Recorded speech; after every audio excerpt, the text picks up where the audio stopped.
নমস্কার বন্ধুরা, আমি ঋত্বিক আর আমাদের চ্যানেল ভবিষ্যৎ দৃষ্টিতে সকলকে স্বাগত। বন্ধুরা, অন্যরা যেখানে তুচ্ছ কারণে রেগে লাল হয়ে চেঁচামেচি করে, সেখানে আপনি কি বড় সংকটেও চট করে মেজাজ না হারিয়ে ঠান্ডা মাথায় পরিস্থিতি সামলাতে পারেন?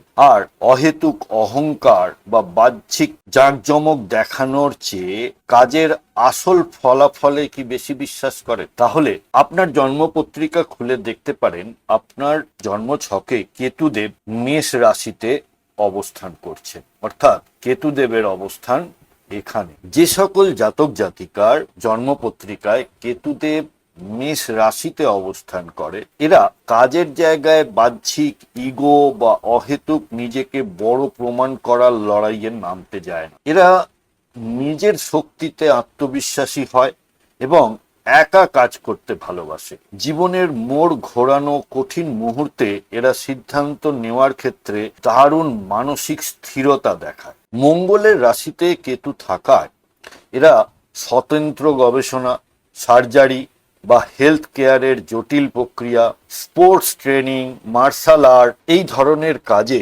ভীষণ সাফল্য লাভ করে থাকে। তবে এই অবস্থানের কিছু নেগেটিভ দিকও রয়েছে, যেমন এদের মধ্যে প্রায় প্রশ্ন জাগে, আমি আসলে কি চাই, আমার উদ্দেশ্যটা কি। কাজের মধ্যে হঠাৎ করে না এরা মাঝে মাঝে একটু হতাশাগ্রস্ত হয়ে পড়ে। এরা ক্ষোভ বা হতাশা চেপে রাখতে রাখতে একটা সময় সামান্য কথাতে হঠাৎ বিস্ফোরণ হয়ে যায়।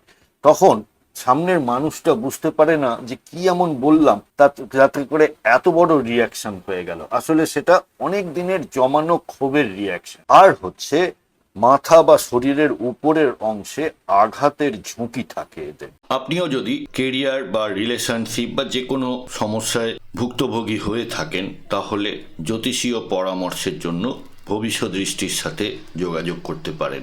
নিচে ওয়েবসাইট এবং হোয়াটসঅ্যাপ নাম্বার দেওয়া রইল।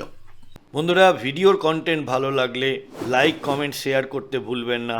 আর এই ধরনের ভিডিও আরও দেখতে প্লিজ চ্যানেলটি সাবস্ক্রাইব করবেন। অনেক ধন্যবাদ।